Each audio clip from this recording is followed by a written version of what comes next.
apa namanya presentasi yang tadi ya. Oke, Mbak Lydia, nanti materi ini saya akan berikan di grup ya, Mbak Lydia ya. Jadi tentunya saya akan berikan. Namun yang penting, sahabat sekalian, malam ini saya ingin menjawab pertanyaan daripada rekan-rekan leader semua yang sudah ada ke saya ya. Jadi pertanyaannya tentunya pertanyaan yang cukup penting ya kan, dan tentunya teman-teman sekalian yang ada juga harus bisa menjawabnya ya. Jadi ada beberapa pertanyaan yang ingin saya share, dan ini pertanyaan ini saya rasa beberapa rekan-rekan leader. Nanti kalau teman-teman yang lain ada pertanyaan boleh silakan ditanyakan ya. Jadi oke, yang pertama, apa bedanya antara pupuk cair dan serbuk? Nah, ini pertanyaan pertama nih. Ya, dan saya rasa banyak leader juga yang mungkin belum tahu jawabannya ya. Jadi teman-teman nanti kalau misalnya mau bertanya boleh di on-kan yang namanya mikrofonnya, dan teman-teman silakan bertanya ya. Apa bedanya pupuk cair dan serbuk? Ya, jadi saya jawab yang pertama ya. Jadi rekan-rekan sekalian, bedanya pupuk cair dan serbuk, saya akan share materi yang tadi pagi saya bagikan di di grup ya. Nggak tahu teman-teman tadi nggak sempat ngelihat atau tidak ya. Jadi ada materi di grup yang sudah saya share berkenaan dengan edukasi mengenai pupuk ya. Oke, ini jawabannya ya. Pertanyaan mengenai itu semua ada ya. Oke, perbedaannya antara pupuk cair dan pupuk serbuk ya. Jadi sahabat sekalian AWM Starlight seluruh Indonesia, kita tahu bersama bahwa yang namanya pupuk itu sebenarnya ya kan itu adalah terdiri dari 3 bahan dasar utama. Jadi ibaratnya kalau tanaman itu makanan pokoknya itu cuma 3 ya. Yaitu yang pertama adalah N, nitrogen ya kan. Dan yang kedua adalah P, fosfat, dan yang ketiga adalah K atau kalium ya. Nah, itu adalah bahan dasar daripada atau makanan pokok daripada tanaman ya. Nah, pupuk itu sebenarnya adalah terdiri daripada tiga jenis tadi, yaitu nitrogen, fosfat, dan kalium. Namun selama ini para petani itu menggunakan pupuk kimia. Pupuk kimia itu artinya 3 nutrisi tadi, yaitu nitrogen, fosfat, dan kalium. Itu sumbernya adalah dari bahan kimia tentunya ya. Dan biasanya tidak gabung jadi satu, biasanya sendiri-sendiri ya.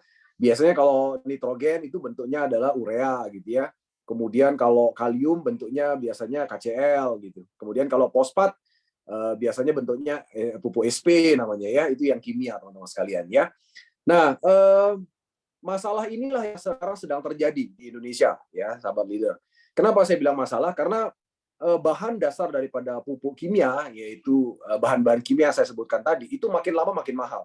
Oleh sebab itulah yang membuat akhirnya harga pupuk ya, nitrogen, fosfat, dan kalium yang hari ini itu sudah makin mahal. Apalagi gitu ya, tahun depan itu pemerintah kita sudah menyatakan bahwa mereka akan mencabut subsidi terhadap pupuk kimia dan pupuk-pupuk lainnya ya.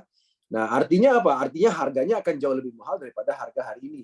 Ya, dan inilah kenyataan kita yang sedang terjadi, teman-teman sekalian ya.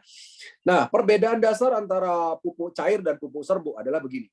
Pupuk kita AWM, ya kan, Pornas AWM, itu sebenarnya bahannya dasarnya juga 3 tadi, yaitu nitrogen, fosfat, dan juga kalium. Tapi ditambahkan dengan sekitar belasan nutrisi yang lainnya yang dibutuhkan oleh tanaman, ya. Jadi ada belasan nutrisi lainnya. Namun formulator kami itu belum mau menyebutkan apa-apa belasan bahan lainnya ya, karena ini adalah rahasia, ibaratnya kayak dapurnya daripada pupuk ini ya. Nah, tapi bahan dasar tiga-tiganya ini ada teman-teman sekalian, yaitu pupuk cair dan pupuk serbuk ini dua-duanya itu ada nitrogennya, ada fosfatnya, ada kaliumnya. Nah, itu perbedaannya ya dengan pupuk kimia. Kalau pupuk kimia kan salah satu aja gitu ya, tapi kalau pupuk organik itu biasanya tiga-tiganya ada ya. Nah, namun di antara semua jenis pupuk organik yang ada, kita menggunakan yang namanya nanoteknologi. Ya, apa itu nanoteknologi nanti saya ceritakan di belakang. Yang pertama, perbedaan antara pupuk cair dan serbuk adalah begini. Pupuk cair, teman-teman sekalian, itu kandungannya sama, N, P, dan K. Namun ada tambahan namanya ZPT. Ya, ZPT itu adalah zat pengatur tumbuh yang hayati tentunya, bukan kimia ya. Di mana ZPT ini itu fungsinya adalah menstimulan pertumbuhan tunas dan batang di masa vegetatif. Ya, jadi sekali lagi menstimulan atau merangsang pertumbuhan tunas atau batang di masa vegetatif. Nah, teman-teman sekalian perlu memahami bahwa yang namanya masa vegetatif itu adalah masa pertumbuhan tanaman. Ya, saat tanaman itu mulai tumbuh. Di mana saat-saat tanaman mulai tumbuh itu dihitung dari pada saat penanaman bibit pertama kali, kemudian sampai dengan sebelum munculnya tunas. Ya, sebelum munculnya tunas atau sebelum munculnya bunga atau sebelum munculnya yang namanya bakal buah, ya. Nah, oleh sebab itu, teman-teman sekalian, pupuk cair ini makanya sangat efektif kalau digunakan pada masa vegetatif. Ya, masa pertumbuhan tanaman. Pupuk cair ya. Ya, caranya gimana? Caranya sama, yaitu satu saset dituang ke 20 sampai 30 liter air. Ya, cara-cara makainya gitu ya. Nah, yang perlu saya sampaikan kepada rekan-rekan sekalian semuanya adalah begini.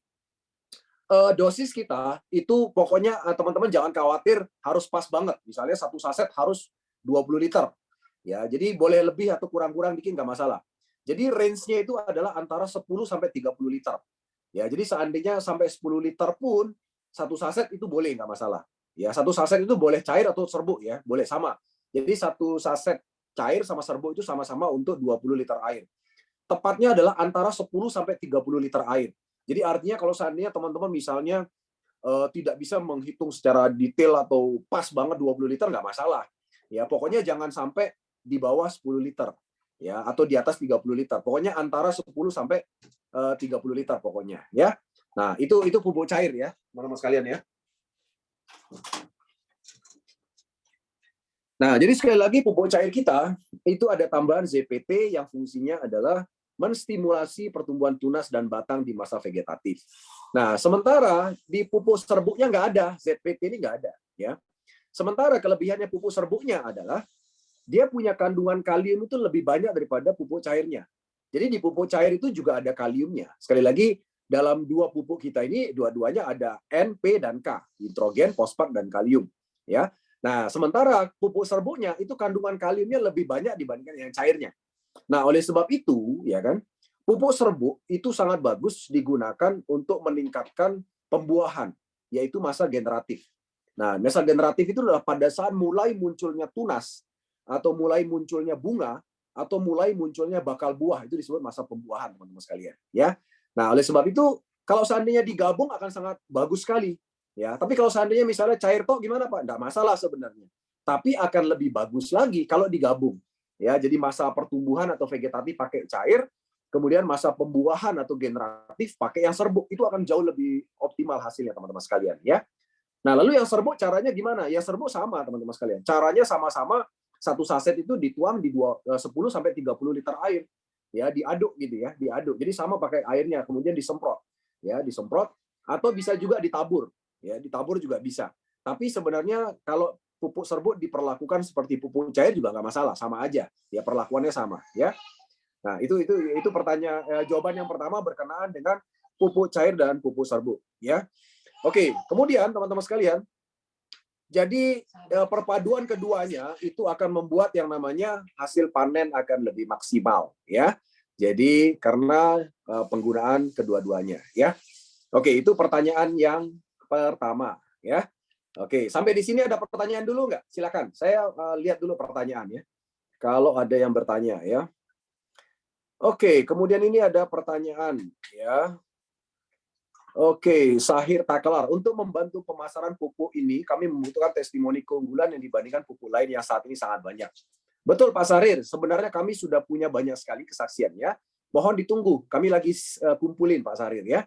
Jadi dari pihak formulator sudah memiliki banyak sekali kesaksian untuk penggunaan pupuk kita dari berbagai jenis tanaman. Karena sebelum kita meluncurkan pupuk ini minggu lalu, itu kita sebenarnya sudah berbulan-bulan yang lalu sudah melakukan demplot ya di beberapa kota di Indonesia, terutama di daerah Jawa Timur, Banyuwangi, itu untuk bisa melihat hasilnya. Ya, jadi sabar, nanti segera akan kami terbitkan kesaksian dalam bentuk gambar dan video, itu semua ada. Ya, oke. Kemudian dari Pak Yudhistira. Kemudian pertanyaan Pak Yudhistira, bagaimana penggunaan pupuk serbuknya? Ya, apakah dicampur dengan pupuk anorganik dan bagaimana dosis perbandingannya? Ya, nah ini pertanyaan yang bagus teman-teman sekalian ya. Pertanyaannya adalah begini, bagaimana pencampurannya dengan pupuk yang tidak organik atau pupuk kimia? Ya, nah saya mau kasih gambar dulu untuk menjawab Pak Yudhistira ini. Ya, gambarnya begini teman-teman sekalian ya. Jadi ya sekali lagi seperti yang saya sampaikan tadi. Pupuk kimia itu ada 3 jenis, yaitu N, P, dan K. Ya, N, P, dan K ini adalah pupuk kimia. Ini adalah nitrogen, ini adalah fosfat, ini adalah kalium. Jadi petani itu biasanya pupuk kimia ya pakainya ketiga-tiganya. Biasanya tersendiri-tersendiri ya. Nah, tiga-tiganya dipakai biasanya untuk pupuk kimia untuk membantu pertumbuhan tanaman ya. Nah, lalu bagaimana dengan pupuk organik AWM? Nah, pupuk organik AWM juga terdiri dari NP dan K ini. Ya, jadi teman-teman sekalian, untuk penggunaan dengan pupuk AWM, ya, teman-teman boleh sarankan ke petani, boleh dan Anda berani, ya, Anda berani menghilangkan yang namanya N dan K, silakan dihilangkan. Jadi N dan K-nya dihilangkan. Jadi nitrogen dan K-nya dihilangkan. Nitrogen ini biasanya yang namanya urea, ya, ureanya dihilangkan. Kemudian yang K-nya ini KCl. Nah, KCl-nya boleh dihilangkan. Jadi teman-teman sekalian, yang boleh dipakai oleh petani, yang masih bisa dipakai oleh petani hanya satu, yaitu P, fosfat. Jadi fosfat dari pupuk kimianya boleh dipakai digabungkan dengan pupuk AWM, teman-teman sekalian, ya. Nah, jadi fosfat itu kenapa diperbolehkan? Karena fosfat itu dibutuhkan dari awal masa vegetatif atau masa pertumbuhan tanaman sampai dengan masa generatif atau masa pembuahan, teman-teman. Ya, jadi fosfat tetap digunakan. Nah, jadi selanjutnya, teman-teman sekalian, ya kan, ini kita tahu bersama ya bahwa petani kita ini sudah terbiasa dengan yang namanya pupuk kimia. Kadang-kadang mereka ini kan agak khawatir melepas betul-betul yang namanya pupuk kimia. Nah, oleh sebab itu teman-teman Anda harus bisa menyampaikan bahwa pupuk kimia itu bahannya adalah N, P, dan K. Nah, teman-teman sampaikan bahwa pupuk kita ini juga sama-sama isinya N, P, dan K. Cuma bedanya yang cair itu ada ZPT, ya, ada zat perangsang tumbuh untuk tunas dan batang, dan yang serbuk itu ada tambahan kaliumnya lebih banyak, ya, sehingga bagus untuk pembuahan. Nah, namun kita sadari bahwa petani itu nggak mungkin langsung mau melepas seluruh pupuk kimianya. Dan memang yang kita janjikan kepada mereka adalah pupuk kimia akan berkurang penggunaannya 80 hingga 100%. Jadi kalau seandainya mereka belum yakin dengan melepas seluruh pupuk kimia, yang Anda boleh toleransi adalah fosfat. Biasanya jenis pupuknya itu SP. Ya, nama pupuknya itu pupuk SP, ya. Jadi teman-teman sekalian, ngomong-ngomong saya bicara begini ini karena tadi malam saya udah belajar sama formulator pupuk ya. Saya adalah seorang sarjana teknik arsitek, tapi formulator kita adalah seorang sarjana teknik pertanian. Nah, tadi malam saya belajar berjam-jam dengan beliau untuk menceritakan apa yang saya ceritakan malam hari ini kepada Anda semua. Karena formulator pupuk kita punya privacy yang tidak boleh ada hadir di Zoom seperti ini. Oleh sebab itu saya tadi malam mencoba mencuri ilmunya, mencoba untuk menyampaikan apa yang materi berkenaan dengan pupuk ini kepada Anda semua, ya. Dan saya pastikan bahwa materi yang saya sampaikan malam hari ini saya sudah belajar daripada formulator pupuk kita tadi malam, ya. Nah, jadi sekali lagi teman-teman sekalian, yang diperbolehkan adalah fosfat atau SP, ya. Jadi silakan dipakai dan itu ditambahkan dengan namanya pupuk AWM, ya. Gitu untuk menjawab Pak Yudhistira. Oke. Kemudian pertanyaan berikutnya dari Pak Yudhistira, ya. Dosis perbandingannya ya Pak Yudhistira. Dosis perbandingannya itu adalah seperti biasa. Jadi artinya seperti biasa, kalau kita punya itu kan secara umum, itu kan satu saset adalah untuk 10 sampai 30 liter air. Baik satu saset yang serbuk maupun yang cair, itu sama, dosisnya sama. Jadi satu saset untuk 10 sampai 30 liter air. Nah, yang perbedaannya adalah interval pemberiannya, tergantung tanamannya Pak Yudhistira. Pak Yudhistira nanti tolong perhatikan, saya udah sampaikan tadi di grup, ada petunjuk penggunaan pupuk AWM Pornas. Di situ itu ada perbedaan Pak antara misalnya tanaman jenis hortikultura, tanaman jenis yang jangka panjang, tanaman yang tanaman hias dan sebagainya, itu semua berbeda ya, berbeda caranya ya, intervalnya berbeda. Jadi nanti boleh dipelajari di situ ya, karena bisa beda-beda. Oke. Kemudian penggunaan atau pengaplikasian pupuk cair dan pupuk serbuk selama masa tanam, apakah menggunakan interval atau bersamaan dengan kedua jenis pupuk tersebut. Tadi saya sudah sampaikan Pak Yudhistira ya. Jadi sekali lagi teman-teman sekalian, saya mau perjelas kepada Anda semua bahwa proses kita melakukan pemupukan itu kan ada 3 proses ya. Proses pertama ini adalah pemupukan dasar ya. Pemupukan dasar ini pada saat lahan itu masih kosong. Ya, kemudian ini disebut masa vegetatif. Masa vegetatif ini adalah masa saat tanaman mulai bertumbuh. Jadi mulai tanamnya itu di sini. Jadi pada saat tanaman itu mulai ditanam bibitnya, itu disebut masa vegetatif sampai dengan di sini.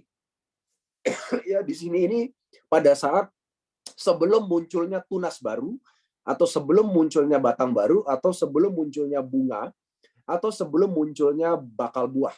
Nah, ini disebut masa generatif atau masa pembuahan, teman-teman sekalian. Ya. Nah, kita harus perhatikan, teman-teman sekalian, bahwa ada perbedaan yang penting pada saat pemupukan dasar, kemudian masa vegetatif, dan juga masa generatif. Nah, teman-teman boleh perhatikan ini di buku panduan mengenai interval pemakaiannya. Tapi yang jelas, dosisnya semua sama. Ya, dosisnya adalah 1 saset yang cair atau serbuk untuk 10-30 liter air. Ya. Nah, kemudian pada saat masa pemupukan dasar yang pertama ini ya, teman-teman boleh perhatikan baik-baik. Pada saat masa pemupukan dasar, kadang-kadang petani itu tidak memperhatikan 3 hal ini. Kenapa, teman-teman sekalian? Kalau hal ini tidak diperhatikan, maka mau pupuknya sebagus apapun, ya turun dari langit, itu percuma. Ya, mau pupuknya sehebat apapun, ilmunya pupuknya, kalau 3 hal ini tidak diperhatikan, teman-teman semuanya percuma. Termasuk Anda juga harus perhatikan. Jadi kalau Anda sekarang mau demplot ya, atau mau memberikan pupuk ini kepada petani, Anda kalau itu dimulai dari lahan kosong, nah Anda harus perhatikan nih 3 hal ini. Karena kalau dimulai dari lahan kosong, beda cerita kalau misalnya mulainya sudah di tengah-tengah jalan, ya pada saat sudah masa vegetatif atau masa generatif. Ya. Tadi yang diharapkan itu bukan balasan dari halo, Pak Suparyono, mungkin boleh dimatikan dulu mikrofonnya, Pak itu Suparyono. apa yang dilakukan Pak Suparyono. Oke. Ya. Oke ya. Jadi pada saat masa pemupukan dasar, teman-teman sekalian di sini ya, masa pemupukan dasar, itu ada 3 hal yang harus diperhatikan. Yang pertama adalah pH tanah. pH tanah itu harus antara 5,5 sampai dengan 7 pH-nya. Teman-teman boleh perhatikan. pH tanah yang dikategorikan di bawah 5,5 ini kategorinya asam. Kalau pH tanah di atas 7 itu kategorinya basa. Nah, tanah yang bagus untuk ditanami, teman-teman sekalian, adalah pH di antaranya, yaitu 5,5 sampai 7. Jadi kalau teman-teman sekalian, saran saya, Anda boleh beli alat pengukur pH, itu murah. Kalau teman-teman cari di Shopee, ya, di Lazada, itu cuma 100 ribuan kalau nggak salah. Ya. Jadi Anda korban alat bantu 1 pengukur pH tanah, ya, untuk bisa turun ke lapangan. Karena gini teman-teman sekalian, selama ini seperti yang saya sampaikan, petani kita itu kan sudah pakai pupuk kimia yang begitu banyak dan begitu seringnya selama bertahun-tahun, bahkan berpuluh-puluh tahun ya. Nah, pemberian pupuk kimia pada tanaman itu akan otomatis membuat yang namanya residu pupuk kimia itu akan tertahan di tanah, ya, bertumpuk di tanah. Nah, kalau residu bahan kimia ini lama-kelamaan, itu akan membuat pH tanah itu menjadi asam, ya, jadi turun, jadi di bawah 5,5. Dan yang kedua yang terjadi adalah mikroba atau mikroorganisme tanah itu akan mati, teman-teman. Jadi ada cacing atau mikroba lain itu akan mati semua. Nah, kalau itu terjadi, otomatis lahan itu akan menjadi yang namanya lahan rusak atau lahan kritis.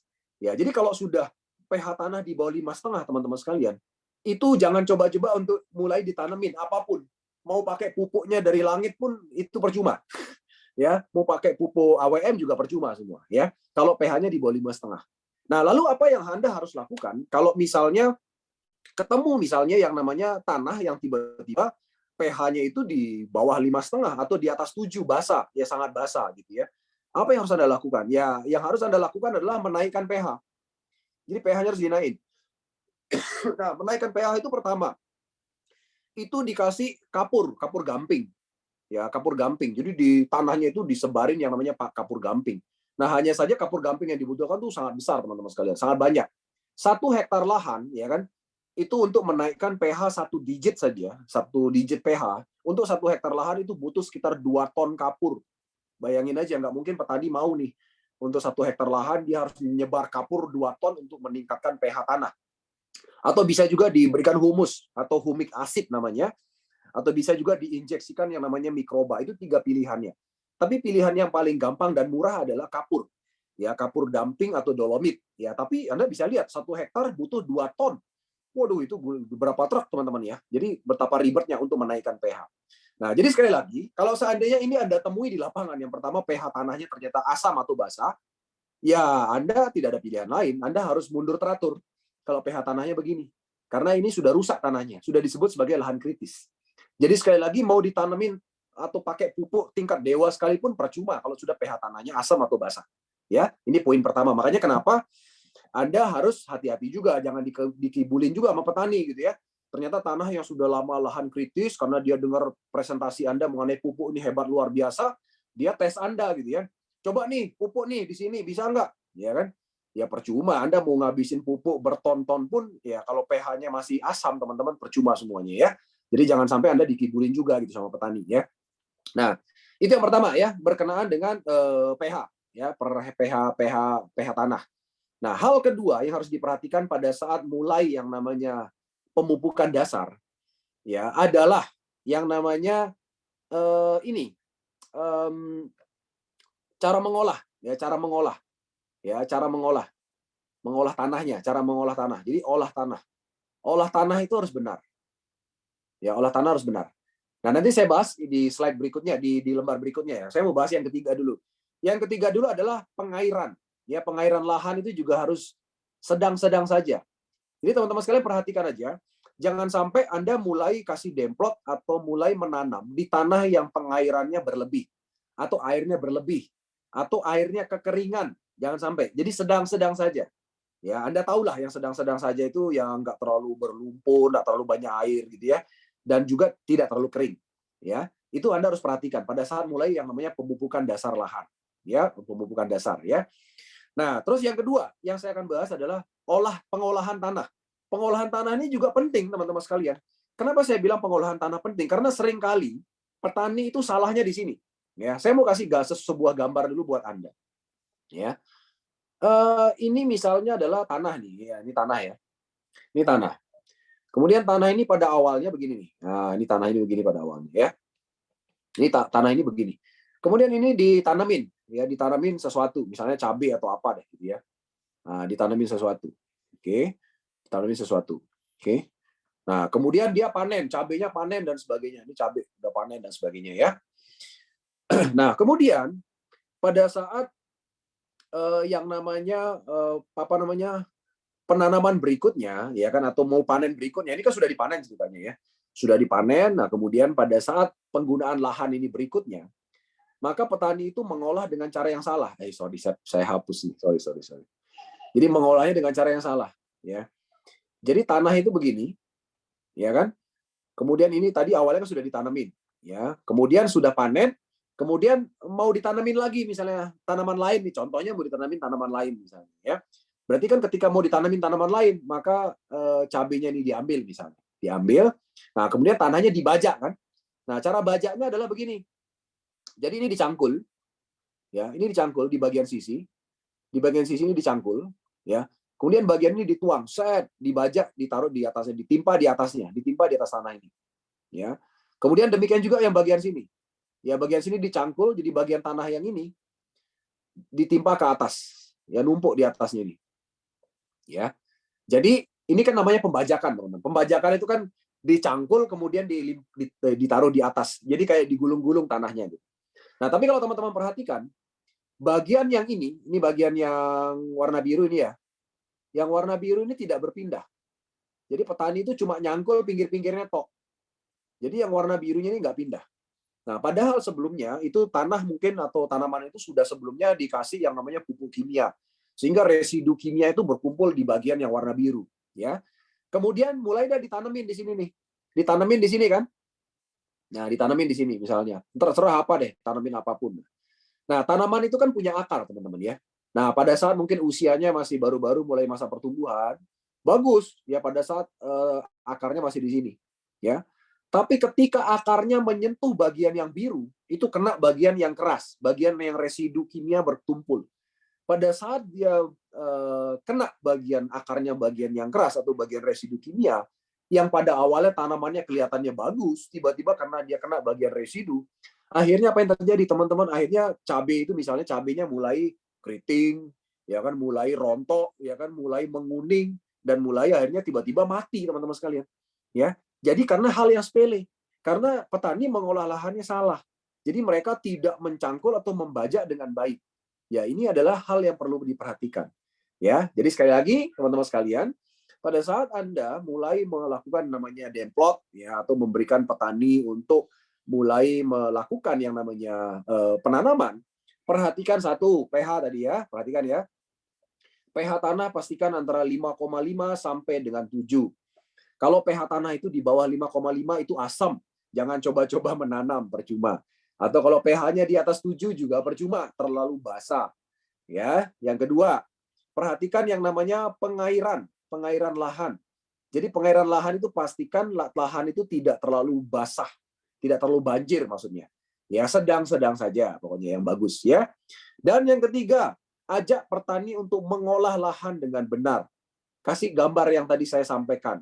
Karena ternyata banyak petani yang tidak tahu ini, teman-teman sekalian. Gara-gara mereka bajaknya itu hanya nyekop pinggir-pinggirnya, ternyata bagian tengahnya tidak dibongkar. Nah, akhirnya otomatis tidak bisa ya, tidak bisa akhirnya akarnya bertemu dengan maksimal tumbuhnya, gitu ya. Oke, kemudian itu adalah jawaban berkenaan dengan pengaplikasian ya. Kemudian Bu Agustin, mohon dijelaskan dosis pemakaian untuk perikanan dan peternakan, bagaimana cara penggunaannya. Kalau punya kolam ikan hias diberi pupuk potas, apakah cukup ditaburkan saja? Terima kasih. Oke. Untuk perikanan ya Bu Agustin, itu sudah ada ya. Sekali lagi teman-teman sekalian boleh perhatikan yang namanya file ini ya, sosialisasi panduan Pornas. Ya, ini ada bukunya. Saya sudah share di grup. Ini masing-masing komoditi teman-teman sudah boleh untuk baca ya. Nah, untuk perikanan ya, sorry ya. Perikanan Bu Agustin. Ya, perikanan itu gini, perikanan itu ada dua jenis ya. Kalau kita bicara tambak ikan atau tambak udang, itu ada perbedaan antara dasarnya pakai tanah atau dasarnya pakai karpet atau terpal Bu Agustin. Jadi ada dua versi. Jadi tambak itu saya juga baru tahu bahwa ternyata tambak udang, tambak ikan, itu di bawahnya itu ada yang langsung tanah, jadi tanah langsung dialiri air, ada yang dikasih karpet sama terpal dulu, baru dialiri air. Nah, itu caranya berbeda. Ya, nah caranya ini. Jadi Bu Agustin nanti boleh baca ya. Untuk kolam media tanah, taburkan dulu kapur CaCO3. Kemudian keringkan dan diamkan terlebih dahulu kolam dalam waktu 14 hingga 20 hari. Lalu baru isi kolam dengan ketinggian air tidak lebih dari setengah meter. Nah, lalu silakan tuang 10 saset pupuk AWM dengan kolam luas 1/4 hektar. Jadi 10 saset untuk 1/4 hektar. Kemudian diamkan selama 3-5 hari, baru tebarkan benih ikan atau benur udang. Ya. Nah, pemberian pupuk AWM sebaiknya bersamaan dengan pengisian air agar merata. Ya. Nah, itu pada saat awal penggunaan. Kemudian kalau misalnya kolam dengan media karpet atau terpal, itu bedanya adalah kolamnya diisi air dulu. Ya, kalau tadi kan kalau pakai kolam media tanah, itu kapurnya disebar dulu di tanah, baru airnya dialirin, ditambahin pupuk 10 saset. Tapi kalau kolamnya media karpet atau terpal, kolamnya diisi air dulu, Bu. Kolam diisi air dulu sampai setengah meter, baru kapur. Baru dituangkan pupuk AWM. Ya. Nah, kemudian untuk berikutnya, untuk sehari-harinya, silahkan berikan 1 saset AWM, baik yang serbuk atau cairan, itu masukin dalam 20 liter air. Ya, 20 liter air itu boleh dicampur di dalam 10 kg pakan. Ya.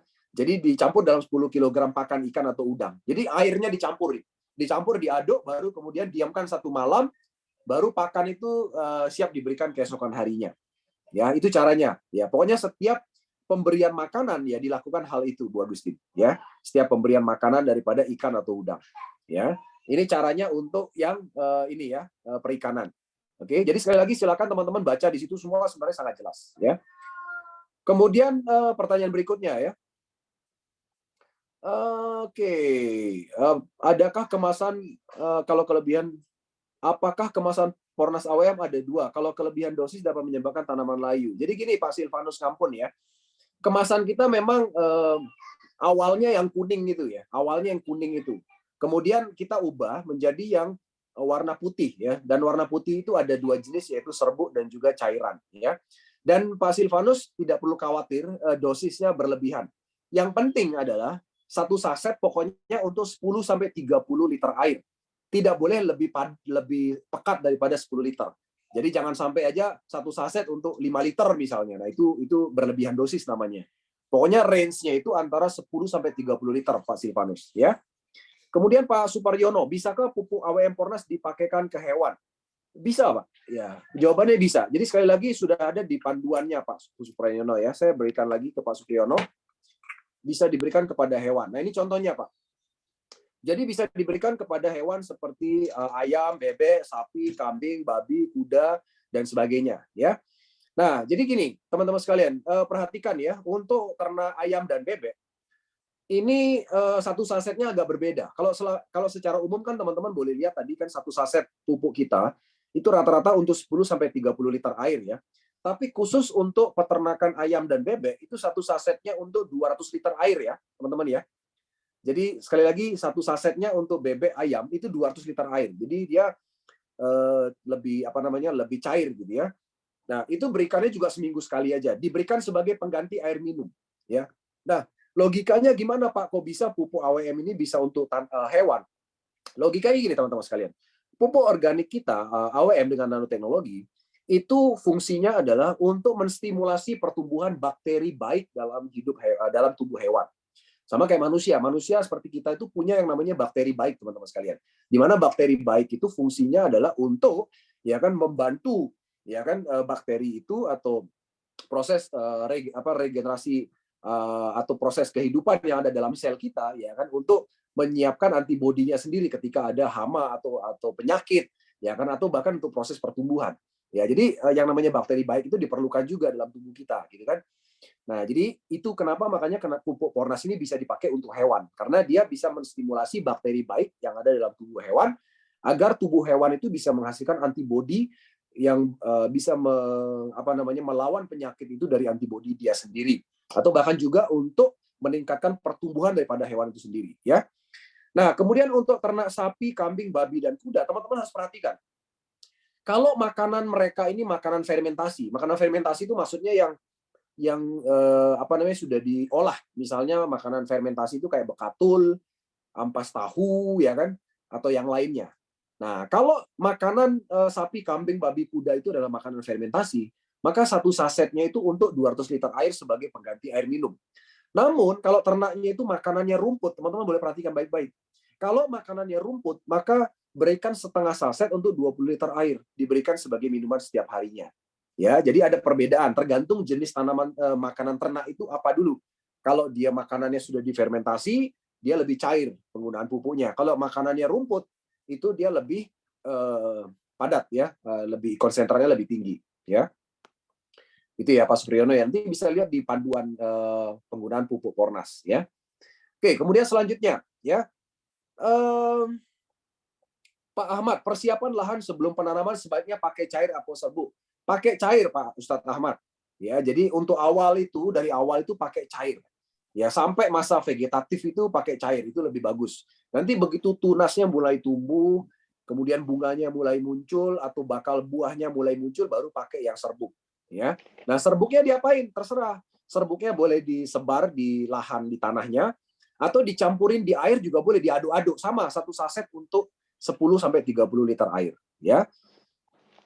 Oke, kemudian Pak Darmanto. Pak Darmanto, kalau untuk tanaman jangka panjang seperti cengkeh, cara penggunaan pupuk Pornas bagaimana, Pak? Pak Darmanto semua sudah ada ya. Jadi saya sudah sampaikan di di panduan tuh ada untuk cengkeh ya. Cengkeh itu ada. Jadi cengkeh itu, nah ini ada nih. Nah ini. Untuk tanaman cengkeh dan lada, tuangkan satu saset pupuk AWM untuk 20 liter air. Jadi sama kan? Kemudian kocorkan. Nah, maksud kocorkan itu dikocor. Gimana bahasa Indonesianya? Dikocor itu dituangkan di pangkal batang sampai dengan 0,5 meter. Jadi di radius 0,5 meter di seputar batang itu loh maksudnya. Itu satu batang itu dituang 1,5 liter. Ya, sekali lagi ya, caranya begitu. Ya, jadi sekali lagi untuk tanaman cengkeh dan lada itu satu saset ke 20 liter air. Kemudian 20 liter air itu setiap pohonnya dituang 1,5 liter, Pak. Ya, terserah nanti kalau kurang ya tinggal ditambah lagi. 1,5 liter dituang melingkar dari pangkal batang sampai memutari pohonnya, Pak, pohon cengkehnya sampai 0,5 meter, ya. Kemudian boleh ditambahkan juga dengan penyemprotan, ya kan? Sisa-sisanya boleh disemprotkan dia di batang atau daunnya. Ya, dan untuk tanaman yang masih muda itu lakukan interval 7 hari sekali. Sementara kalau tanaman cengkeh lada yang sudah pernah berbuah, Pak, itu kurang lebih 14 hari sekali saja. Nah, tolong teman-teman perhatikan dosis ini agar teman-teman juga tidak salah ya memberikan dosis kepada petani ya. Oke, kemudian ini ada pertanyaan lagi dari Pak Silvanus. Pak Silvanus boleh minta nomor kontak konsultan pupuk supaya bisa konsultasi. Tidak boleh, Pak, karena rahasia. Saya pun juga tidak punya nomornya, Pak Silvanus. Ya, karena beliau adalah formulator yang tentunya orangnya harus sangat privacy, sangat dirahasiakan. Saya pun tidak punya nomornya, Pak Silvanus. Ya, hanya owner kita yang punya. Ya, jadi artinya nanti bisa hubungan lewat saya. Apa yang teman-teman butuhkan boleh lewat saya. Ya. Kemudian bagaimana dosis dan cara aplikasinya pada pohon durian yang sudah berbesar dan berbuah? Untuk pohon durian sama dengan ini, Pak. Jadi Pak Silvanus untuk pohon durian itu boleh pakai caranya sama dengan tanaman jangka panjang. Jadi tanaman jangka panjang itu kategorinya kan durian tadi ya. Jadi durian itu yang ini. Nah, pakai tanaman keras jangka panjang. Ya, jadi cara pakainya sama dengan cara pakai sawit, Pak. Ya. Jadi tanaman pakai sawit. Kalau untuk jadi cara pakai durian itu sama dengan sawit. Ya, pilih cara untuk kelapa sawit yang sudah berbuah. Ya, jadi untuk durian yang sudah berbuah sama dengan sawit yang sudah berbuah karena kedua-duanya kategori tanaman keras jangka panjang. Ya, tuangkan 1 saset pupuk AWM pada 20 liter air, kemudian semprotkan pada manggar atau bakal buah atau pada buah dan pelepah muda. Lakukan interval 10 hari sekali sampai panen. Ya, itu ya. Oke. Baik. Nah, silakan nanti dipelajari di situ. Itu semua udah jelas ya sebenarnya di buku panduan itu. Teman-teman yang penting mau belajar aja ya. Oke, sebelum ada pertanyaan lagi, saya mau jawab beberapa pertanyaan leader yang sudah bertanya ke saya ya. Kemudian ini pertanyaan dari peternak di Bali yang ditanyakan apakah pupuk ini bisa dikasih ke babi. Mengingat di Bali banyak petani babi dan bagaimana cara penggunaannya. Sama tadi dengan yang kategori sapi, kambing untuk babi. Jadi untuk babi itu ya, itu tergantung babinya sekarang dia makanannya apa. Kalau dia makanannya fermentasi, maka 1 saset pupuk AWM itu untuk 200 liter air silakan diberikan pada minuman ya. Pada minumannya untuk diminum ya. Kemudian kalau misalnya makanannya bukan makanan fermentasi, ya kan misalnya bukan makanan fermentasi itu misalnya pelepah pisang misalnya gitu itu bisa. Pelepah pisang atau sayur-sayuran yang masih mentah itu bukan fermentasi ya. Nah, itu lebih pekat lagi pupuknya. Jadi 1 saset bisa setengah saset untuk 20 liter air. Ya, itu jawaban saya untuk teman-teman di Bali ya. Kemudian rata-rata petani di Bali sudah ada tanaman untuk lahannya. Jadi yang dipertanyakan ada pengaruhnya atau tidak jika menggunakan pupuk AWM ke tanaman yang sudah terlanjur diberikan pupuk kimia dan fungisida. Jadi teman-teman sekalian, ya. Jadi untuk tanaman yang sudah diberikan pupuk kimia boleh ditambahkan dengan pupuk AWM. Ya, tapi sekali lagi dilihat dulu dia masanya masa apa? Masih masa vegetatif atau masih masa yang namanya generatif. Itu pentingnya. Ya, dilihat di situ karena dosisnya tentunya beda kan antara masa vegetatif dan masa generatif. Ya, caranya sama dan boleh silahkan dipakai dengan pupuk AWM. Tapi sekali lagi Anda boleh sarankan hilangkan yang namanya kategori nitrogen dan kaliumnya atau yang namanya urea atau KCl boleh dihilangkan. Ya, yang namanya fosfat biasanya pupuk SP itu masih boleh dipakai silakan.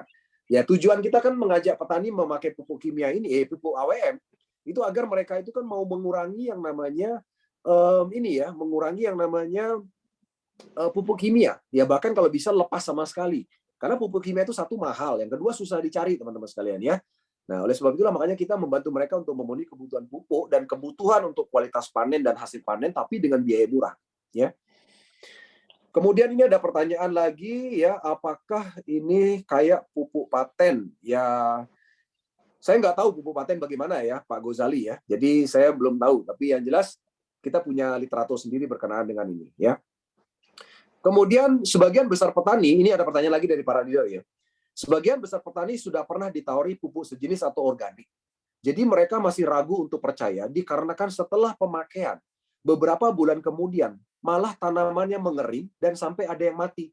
Maka mereka diminta subsidi lebih dahulu dan didampingi untuk melihat hasilnya. Nah, teman-teman sekalian, ini jawaban yang tadi yang saya sudah sampaikan. Tadi saya sudah sampaikan ya kepada teman-teman sekalian bahwa ternyata petani itu banyak cara ngolah tanahnya salah. Ya. Jadi cara ngolah tanahnya itu salah. Salahnya yang tadi itu loh. Ini kan tanah nih. Nah, ini sudah ditanemin nih. Ya kan, kemudian pada saat dibajak, yang dibajak itu cuma pinggir-pinggirnya toh kemudian dilempar ke sini. Pinggir-pinggirnya toh dilempar ke sini. Cara bajaknya begitu. Nah, sementara yang bagian biru ini masih tetap ada. Masih tidak bergeming. Ini masih sisa-sisa pupuk kimia yang dulu masih tetap ada dan itu jadi tanah keras teman-teman sekalian ya. Nah, ketika ini ditumpuk di atas ini, seakan-akan tanahnya kan tanah gembur kan, seakan-akan. karena diambil dari pinggir dibawa ke atas gitu kan. Nah, pada saat sekali lagi, pada saat awal-awal beberapa bulan awal seperti yang tadi saya sudah ceritakan, pada saat akarnya masih di sini, ini masih bagus kelihatannya. Tapi pada saat akarnya nyentuh yang biru ini, menyentuh bagian tanah yang banyak residu kimia, nah saat itulah akhirnya tanamannya jadi mati. Padahal awalnya adalah kelihatannya bagus, tapi kalau lama-lama malah jadi mati. Jadi yang disalahin bukan pupuk organiknya, yang disalahin adalah cara pengolahan lahannya. Ya, jadi ini adalah kasus yang sering dialami oleh para petani kita yang mungkin Anda juga harus tahu gitu ya. Kemudian pertanyaan berikutnya adalah apakah pupuk AWM bisa memperpanjang usia tanaman? Ya, tentunya ini sangat bisa. Kenapa? Seperti yang saya sampaikan tadi bahwa pupuk kita, ya kan, pupuk AWM itu pada saat masa vegetatif, ya, masa vegetatif. Pada saat masa vegetatif ini makanya sarankan penggunaan pupuk cair. Tujuannya apa? Agar tunas dan batangnya banyak. Ya, sekali lagi agar tunas dan batangnya banyak, sama kayak cabai. Kalau cabai itu kan kalau makin banyak batangnya, otomatis buah cabainya makin banyak kan. Tapi kalau batangnya ya udah dikit ya gimana buahnya mau banyak kan gitu logikanya kan. Nah, oleh sebab itulah makanya ini otomatis bisa memperpanjang masa tanaman. Ya, selama ini kalau yang namanya cabai ya, cabai itu rata-rata 7-8 bulan panen itu sudah selesai, udah mati biasanya pohon cabainya, udah nggak bisa dipanen lagi. Tapi dengan penggunaan pupuk cair AWM pada saat masa vegetatif itu bisa memperpanjang usia tanaman, terutama cabai. Ini pertanyaannya cabai ya. Dan pada saat masa pembuahan atau generatif, nah pakai yang serbuk. Terserah serbuknya boleh ditebar di lahan atau boleh dicocor ya, boleh dikocorkan di lubangnya boleh juga, terserah boleh, atau disemprot juga boleh. Jadi caranya itu bisa macam-macam. Yang teman-teman harus pahami adalah begini. Tanaman itu bisa menyerap unsur hara atau nutrisi itu dari 3 sisi. Dari akar bisa, dari daun bisa, dan juga dari yang namanya batang juga bisa. Jadi ada 3 cara untuk menyerap nutrisi makanan. Ya. Nah, namun khusus untuk yang namanya teknologi nano itu kan kalau kita belajar sama-sama berkenaan dengan daun ya. Daun itu kan begini bentuknya ya. Nah, daun ini teman-teman sekalian, itu yang namanya stomata. Stomata itu ada di bagian bawah. Jadi di bagian bawah daun ini ada lubang-lubang stomata, bagian bawahnya. Bukan bagian atasnya. Ya. Nah, oleh sebab itu, teman-teman sekalian, kalau misalnya penyemprotan daripada pupuk AWM yang disemprot ke daunnya, itu sarankan daunnya itu jangan dari atas semua. Jadi usahakan agak muter-muter gitu loh, biar dari bawah itu ada semprotannya masuk. Dan usahakan waktunya. Nah, ini waktunya antara jam 7 pagi sampai jam 10 pagi, atau dari jam 16 sampai dengan jam 17 sore. Ya. Kenapa waktunya ini penting? Karena stomata ya itu mulut stomata itu kayak mulutnya tanaman.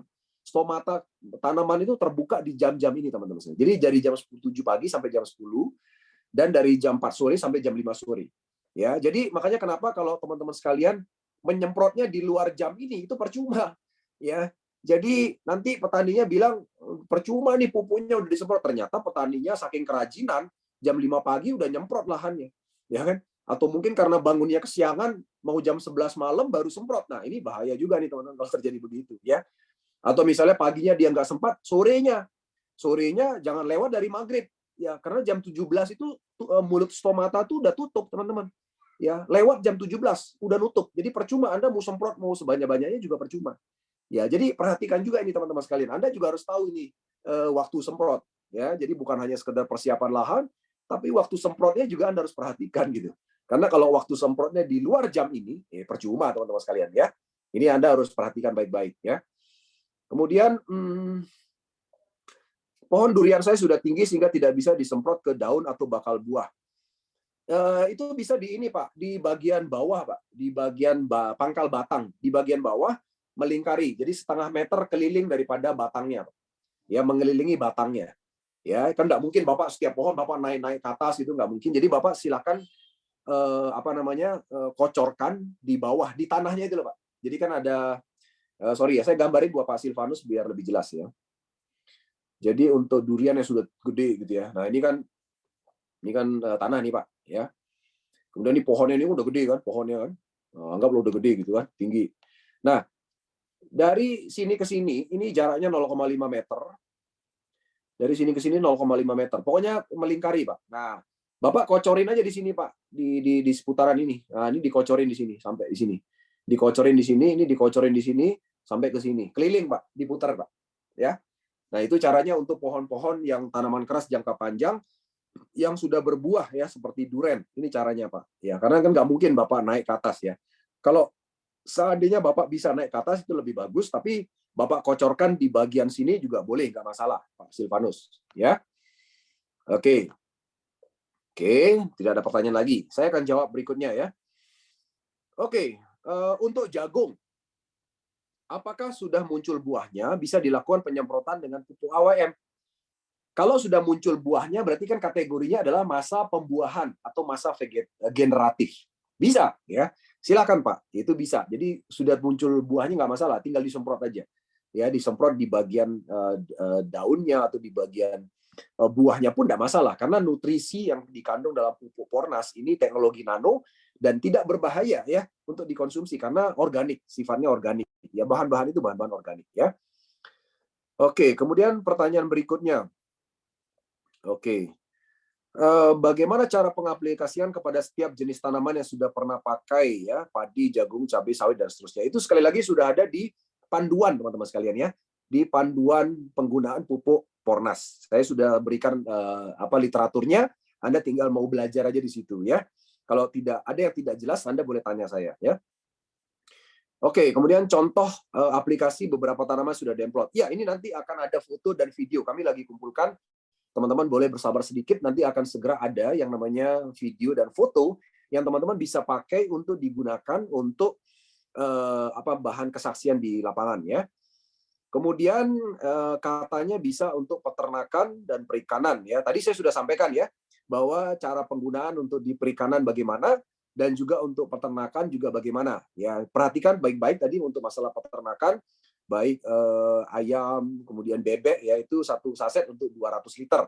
Sedikit berbeda dosisnya ya, karena langsung diminumkan soalnya ke ternak ya, ke ayam dan bebek. Sementara untuk sapi, kambing, kemudian babi, kemudian kuda mungkin ya kan, atau dinosaurus gitu ya, itu satu saset bisa untuk ya setengah saset untuk 20 liter air. Kalau dia makanannya makanan ini ya, bukan makanan fermentasi. Misalnya langsung makan rumput, makan pelepah pisang atau langsung sayur-mayur, nah itu boleh setengah saset untuk 20 liter air.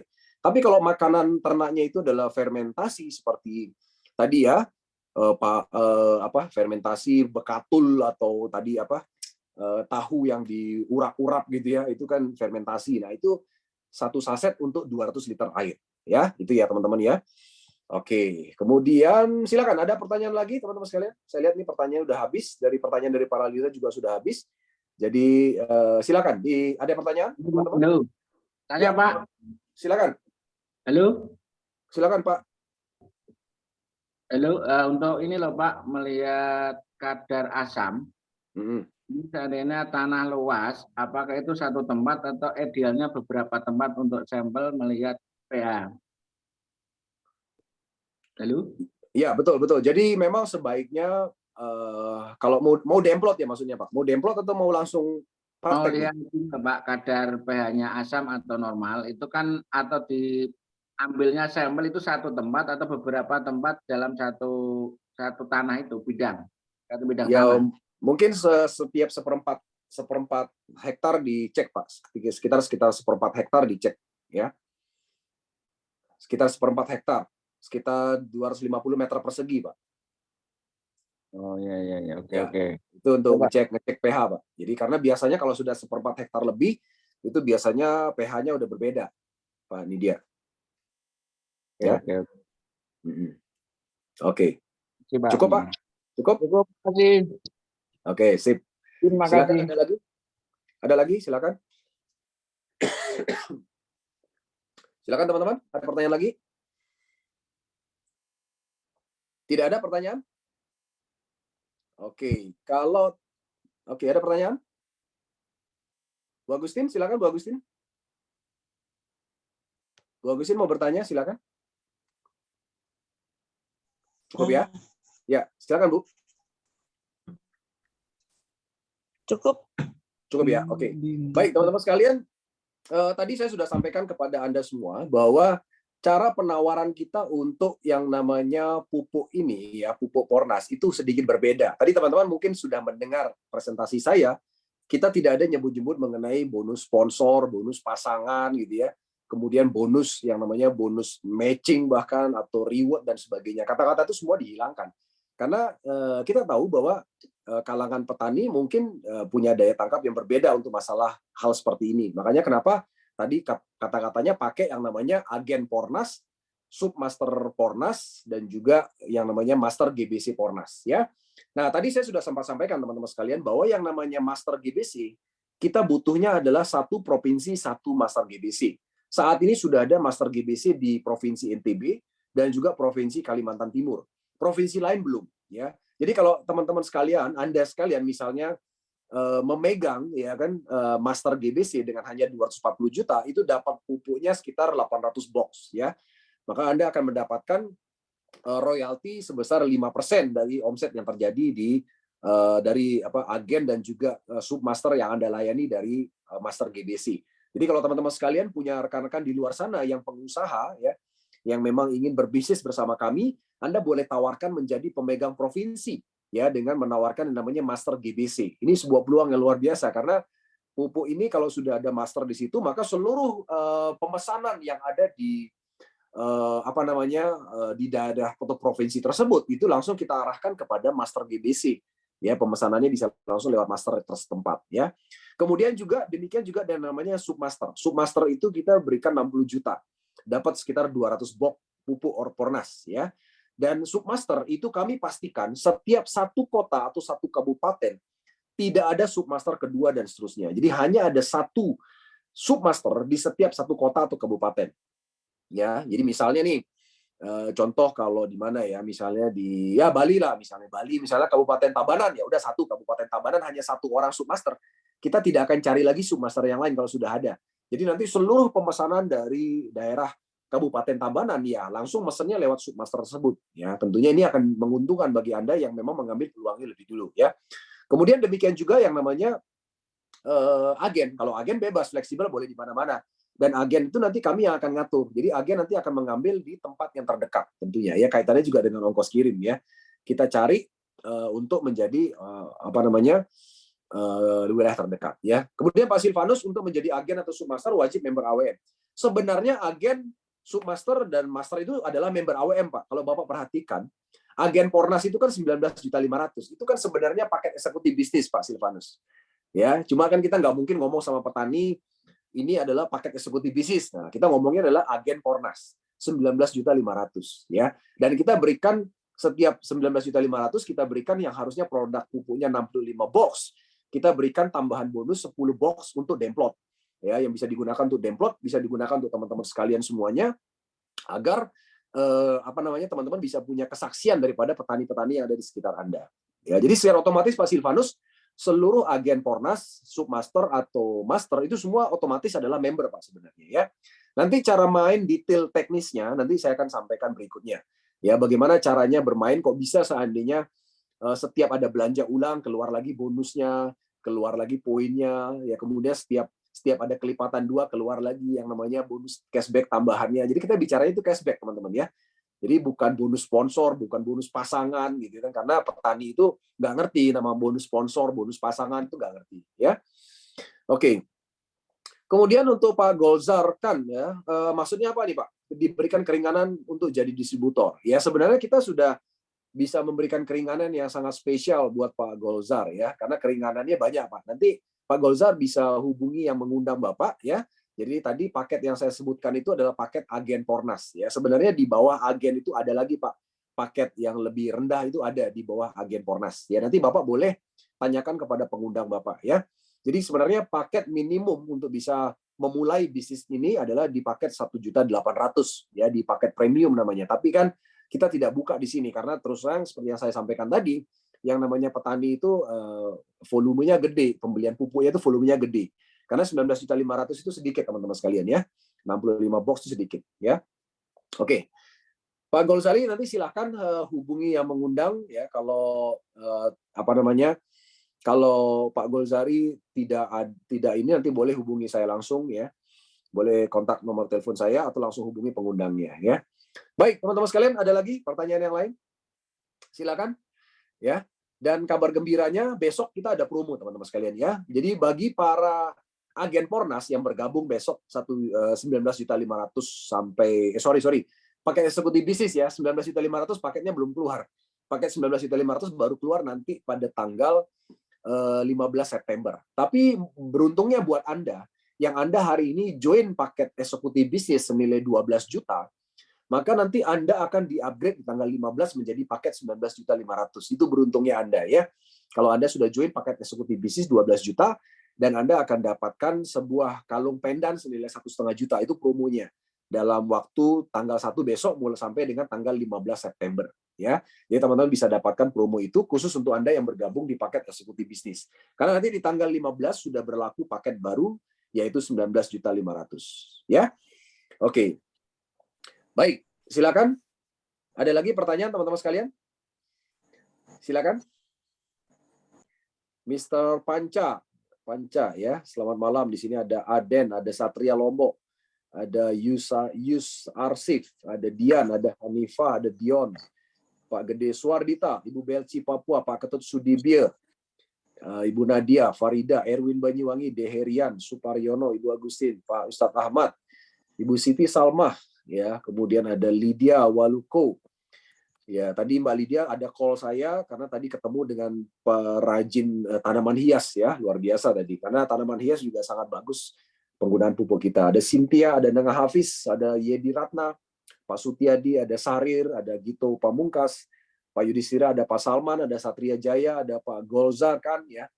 Ini dia Halwa dan Ibu Putu Eka Susilawati dari BKUW Provinsi Bali, luar biasa.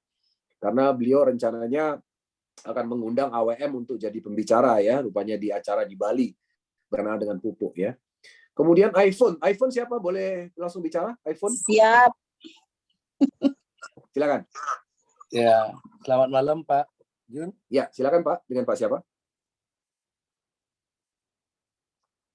Silakan Pak. Silakan Pak. Halo. Suaranya dihidupin dulu Pak. Ya, silakan Pak. Selamat malam Pak Jun. Ya. Haji Kembar dari Bali. Oh ya, Haji. Gimana Haji? Silakan Haji. Sehat, Astungkara Pak Jun. Siap. Gimana Pak Jun? Sehat.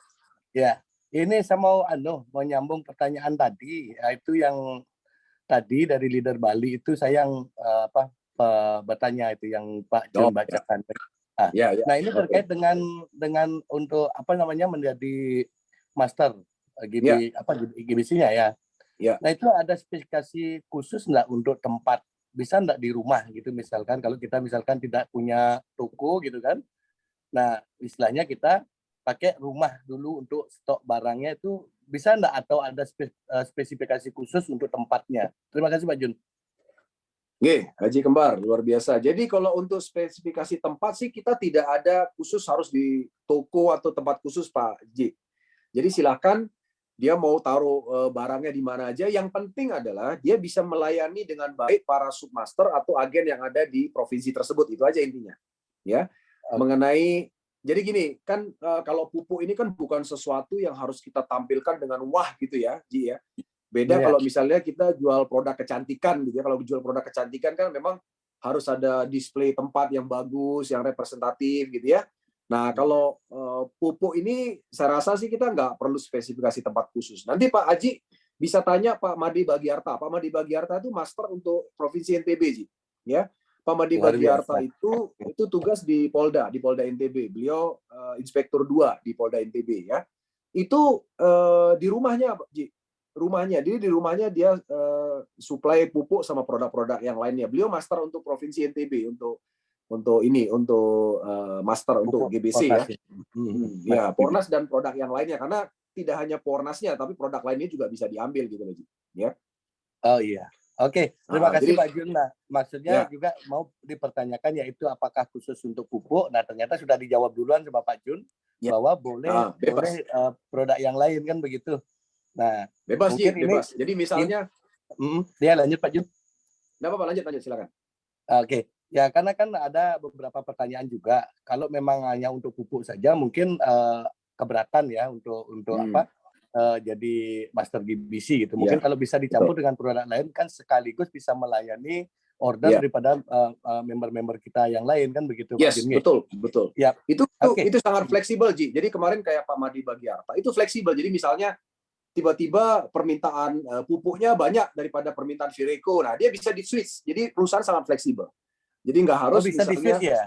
bisa di-switch, no problem. Jadi misalnya Pak Jun, ini saya ternyata butuh Vireco nih, ya tukar dong, tukar, boleh silakan, nggak masalah. Jadi tidak harus itu betul-betul dihabiskan gitu, nggak harus begitu, ya. Baik. Terima kasih Pak Jun, sudah sangat jelas. Ya. Terima kasih. Ya, Jelas, dan Pak Jun. Selamat malam. perputarannya Selamat tidak malam. harus 240 juta, Ji. Jadi perputarannya tidak harus 240 juta. Jadi perputarannya cukup 150 juta aja. Ya. 150. Oh, iya, nggih. Ya, nah nanti detailnya nanti Aji boleh bisa konsultasi pribadi dengan saya. Bagaimana sih detailnya, cara berhitungnya, cara bermainnya di master itu agar bisa mendapatkan keuntungan maksimal. Nah, itu nanti kita bisa konsultasi lebih dalam, Ji. Ya. Siap, Komandan, siap. Ya. Selamat malam. Itu kalau terima kasih. Bali Bali ada yang pegang, waduh mantap, Ji. Itu mantap. Maunya saya pegang, cuman belum ada dana Pak Jun. Iya. Sekarang itu kita yang kita butuhkan adalah visi. Kita bisa sukses tanpa uang bisa, Ji. Yang penting kita punya visi, uang itu datang dengan sendirinya. Ya, saya percaya. Komandan. Betul ya? Siap, Komandan. Sip. Terima kasih Pak Jun. Oke. Ya, Ji. Terima Siap, kasih. Ji. Oke, selamat malam. Ya, Ji. Malam, Ji. Silakan, siapa nih? Dion, ya apa? Bentar. Aden, silakan. Oke, jika kita jual konvensional di atas 300.000, boleh ya, sangat boleh, Aden, silakan. Yang penting jangan di bawah 300.000, Aden. Ya. Jadi kalau mau dijual pupuknya di atas 300.000 atau produk lainnya di atas 300.000, boleh, monggo silakan. Ya, karena terus terang teman-teman sekalian, ada beberapa ini contoh yang saya temui kalau Vireco ya. Kebetulan kan produk kita ini yang booming kemarin itu Vireco ya. Vireco itu ada jaringannya kalau nggak salah Ibu Yulia Malaysia. Itu punya jaringan di Jambi. Itu namanya Mas Rudi Hartono. Saya nggak tahu, kayaknya Mas Rudi Hartono nggak ikut malam ini. Nah, Mas Rudi Hartono itu satu saset Vireco itu dijual 500.000. Anda bayangin, satu saset dijual 500.000. Ya, kenapa? Karena beliau kebetulan adalah seorang terapis. Jadi ketika ada pasiennya datang ke beliau, dia tangani, kemudian setelah mau pulang terapi, ya udah dia kasih Vireco, di mana Vireco-nya dihargai satu saset, ya, bukan satu box loh ya, satu saset itu 500.000. Ya kenapa bisa begitu? Karena memang manfaatnya bagus sekali. Jadi pasien-pasien beliau itu memang mengalami hasil yang bagus, baru coba satu saset sudah hasilnya bagus. Nah, teman-teman yang belum tahu efek Vireco mungkin nanti boleh coba gitu ya. Saya pun juga salah satunya jatuh cinta sama bisnis ini kan karena Vireco tadi gitu ya. Karena Vireco-nya mantap gitu ya. Wah, ini produk luar biasa gitu ya. Makanya teman-teman sekalian boleh silakan Aden jual di atas 300.000 boleh. Yang penting jangan di bawah 300.000. Ya, Aden ya. Oke. Silakan. Ada lagi teman-teman sekalian? Ada lagi? Silakan. Oke, kalau tidak ada lagi, teman-teman sekalian, kita cukupkan malam hari ini ya. Jadi nanti